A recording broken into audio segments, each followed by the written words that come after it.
superhuman, with the ability to memorize facts faster than physically possible and solve equations with a single glance, yet they can't maintain eye contact or engage in conversation. An overexcitable child whose obsessions change in the blink of an eye and can never sit still, yet their inability to concentrate will eventually bring their academic downfall.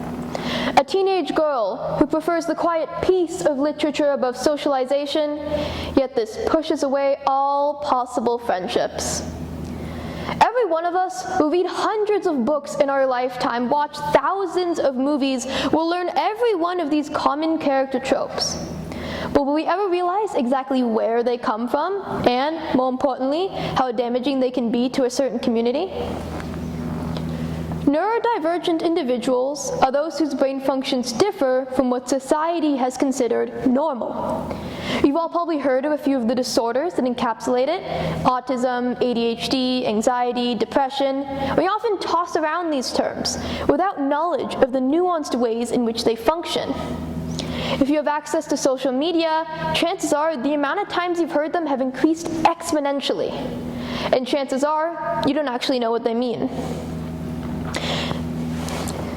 This spread of misinformation is primarily because of negative media representation, which can hold dire consequences. 15 to 20% of the entire population is estimated to be neurodivergent, yet 50% will go unaware. Even those who do become aware of the differences will experience ableism and hatred simply for the different ways in which they interpret the world, or feel internalized ableism, due to a deep-seated belief that their neurodivergence lowers their own self-worth. If one is diagnosed with a condition that many interpret as strange, robotic, disgusting, or a disease that inhibits any and all cognitive functions, why are they ever consider speaking up against such stigma, or asking for support? The answer is, they often won't. This is primarily because of a lack of education concerning neurodivergence. And when there's a lack of education, where do people turn to? Media, both social and otherwise. Becoming more accommodating to neurodivergence means being accommodating to different perspectives, different behaviors, different thought processes. It means adapting to a changing world, understanding our own neurological differences, and, first and foremost, destroying the beliefs ingrained in us by the dystopian thing that is modern media. Have you ever been in a crowded room and had it occur to you that nobody there is thinking the exact same thing as you? One person could be complaining about the taste of the food, while another could be going through an existential crisis. Or perhaps you didn't do very well in a test and were rather bluntly told, "Oh, you just have a different skill set. Your mind works differently, that's all." Or perhaps you can relate to none of these experiences. Whatever the case, you must admit that there are differences in the way people see and understand the world. This idea is known as neurodiversity, a term first coined by an Australian sociologist in order to recognize the unique ways that people function in society. We are all in some way neurodiverse. However, neurodivergent individuals stray incredibly far from what is considered normal in regards to cognitive functions. And it is these individuals that are stressed upon most when it comes to accepting neurodiversity into our societies. Recently, people have begun to understand that neurodivergence is a disability, yes, but it is not equal to a lack of worth within those that fall under its umbrella. But if our world has become more accommodating to neurodivergence, why hasn't our media begun to reflect this?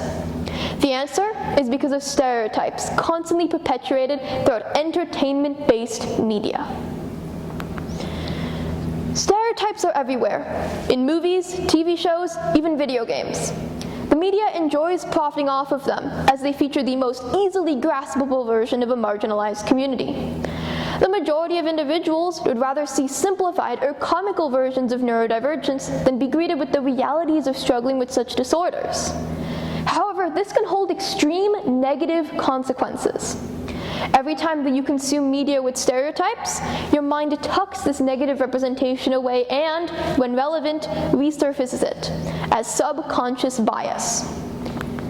The most relevant example of this is with autism spectrum disorder, which is a developmental disability that causes issues with social interaction, repetitive behaviors, and restricted interests. Autism is a spectrum for a reason, because it encompasses a wide variety of individuals that experience the same symptoms, but to different frequencies. Because of this, it can be difficult to portray autism accurately. However, there are incorrect ways to portray it. It's just like how there are many different ways to make a sandwich. You can't simply chuck all of the ingredients in a blender, turn it on, and then label whatever you've created a good representation of a sandwich. The media tends to portray higher support needs autistics as being unable to think for themselves or having to be physically restrained during times of stress. They're often seen as burdens on their family and caregivers or dehumanized for the sake of pity. That's not to say these aren't things that autistic people can relate to, but rather they are not the entirety of the autistic experience. The majority of the time, these characters are not played by autistic actors, and they're usually just used as tools in a self-improvement narrative concerning the neurotypical protagonist. Examples of this include the incredibly controversial movie Music made by the singer Sia. Lower support needs autistics are portrayed a little differently. As stated in an article by Autism Ontario, we are close to having a complicated character. We're at the apology/role model phase. Dr. Sean Murphy from The Good Doctor is an example of this. Though his portrayal of autism is a little bit more nuanced than other portrayals of autism, he is still skinny, white, male, and a savant, despite the fact that the majority of autistic people are not skinny, white, male, or have some sort of special ability. Another example of a highly stereotyped disorder is ADHD, and it's characterized by impulsivity, inattentiveness, and hyperactivity. Despite the fact that ADHD is one of the most common childhood neurodevelopmental disorders, its portrayal in media is often inaccurate. Those with ADHD are often portrayed as being mischievous or disruptive. In reality, ADHD can also be experienced in an inattentive way, where one is instead prone to be easily distracted or having daydreams. Like with many other types of neurodivergence, ADHD is often used as a comedic tool. It ignores the millions of people that struggle with it every single day. There are other types of neurodivergence as well, including those that can be acquired throughout life, with an example being dissociative identity disorder, which has been previously known as multiple personality disorder. This disorder is caused by extreme childhood trauma that creates amnesia gaps between the parts of a developing child's brain, functionally leading to the creation of multiple individuals inside one body. In media, this is seen as a demonic possession type occurrence, where somebody has a good personality, which is thought to be who the person really is, and an evil personality, which is thought to be controlling the other person against their will. Another example of a highly stereotyped disorder is obsessive-compulsive disorder. Those with OCD are often seen as being obsessed with keeping things neat and orderly and clean. In reality, OCD refers to obsessive, all-consuming intrusive thoughts that can only be stifled by repeating certain compulsions. Though these compulsions are sometimes shown in media, they're done without insight into the obsessive thought that would be defeated by doing said compulsion. This trope is often done for laughs and ignores the millions of people that struggle with it every single day. But of course, there are many more. Too many to fit into such a short talk, and that is exactly the problem. There are too many misrepresentations that have continued to go unnoticed and unchanged in a world that claims to preach inclusivity and acceptance. And within each and every one of these subgroups that makes up the term neurodivergence, there are millions of real-life people who are struggling with them every single day. These real-life humans are being ridiculed and demonized because of negative media representation. And of course, there are millions more out there that will never receive a diagnosis, for fear that the media will begin to attack them too.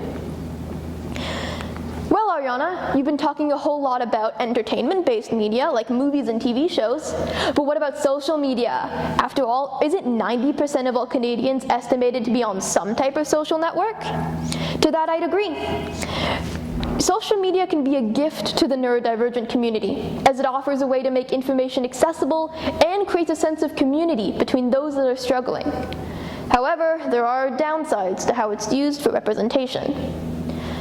Social media tends to take an approach to neurodivergence that hinges on relatability, otherwise known as the exact opposite of what normal media tends to do.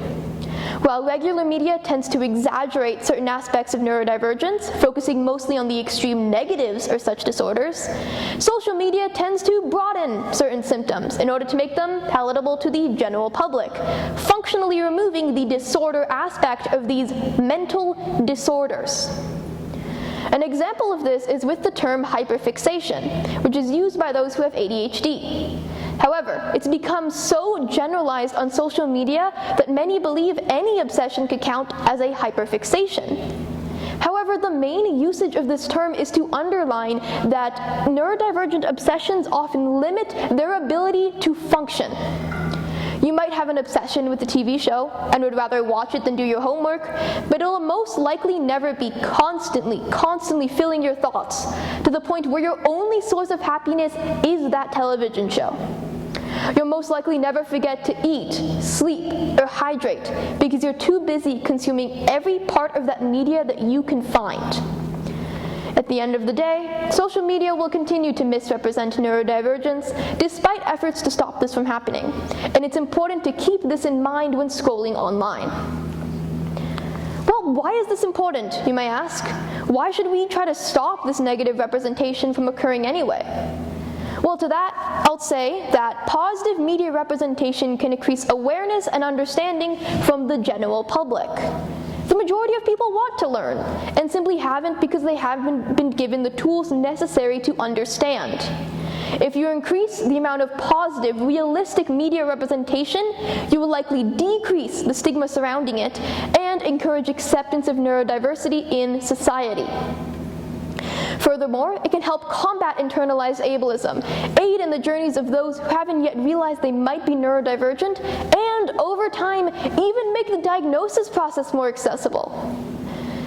Better media representation is essential to make neurodivergent individuals feel safe and included in a world that is built to be unaccommodating. However, before we can do this, we must understand that cognitive differences do not make us lesser. As stated by the psychiatrist Carl Jung, the shoe that fits one pinches another. There is no recipe for living that suits all cases. Thank you.